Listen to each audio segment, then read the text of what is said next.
Good morning, class 6. Today we have again started chapter number 6, that is the changes around us. At the last time we have studied the different types of the changes which is found in a nature.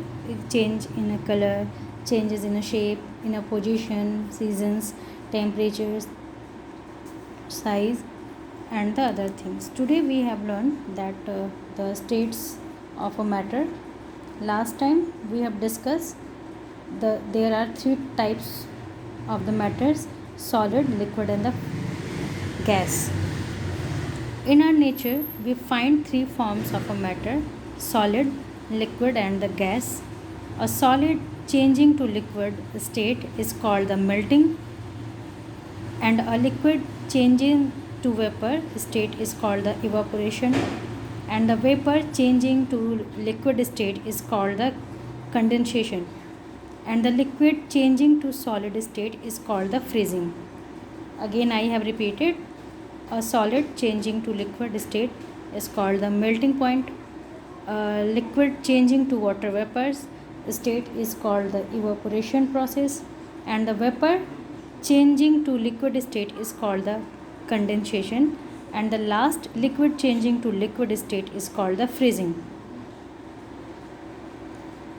Cloud cools to rain, and vapor, that is the moisture in the air, cool to form dew, and dew drops are seen on winter morning on the leaves and the flowers and the other objects lying in the open under the sky. All the above changing are taking place in the nature, and these are natural changes, and these are many more natural changing taking place in the nature. Changes may be man-made also. Some man-made changes are cooking of a food, construction of a houses, factories and the dams, lying on the roads and the manufactures usable things. And there are your next topic is reversible and the irreversible changes.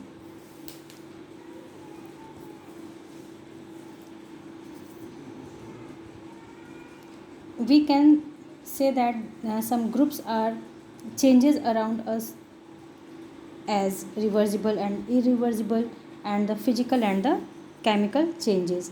First we have start with the reversible changes.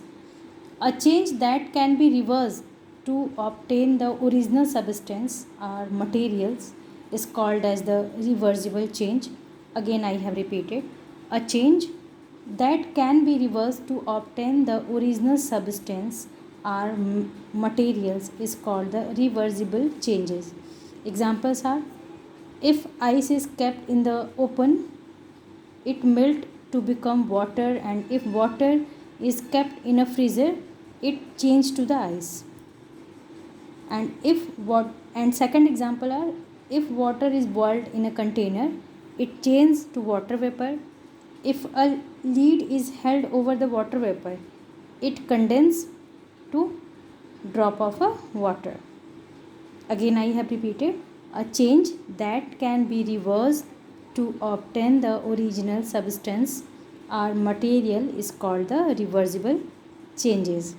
Example are: ice is kept in a open, it melts to become a water, and if water is kept in a freezer, it changes to ice.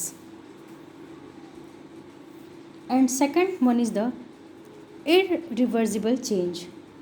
A change in which the substance cannot be changed back to what it was initially by the reversing the action is called an irreversible change. Again I have repeated: a change in which the substances cannot be changed back to what it was initially by the reversing the action is called an irreversible change. Example are: a seedling cannot change back to the seed, and a bird that has bloomed into the flower cannot change back to a bird. And today I have bundle session here, and today's your question is: write down the three states of a matter. Again I have repeated, write down the 3 states of the matter in your copy, and we have meet in your next video. Then thank you class.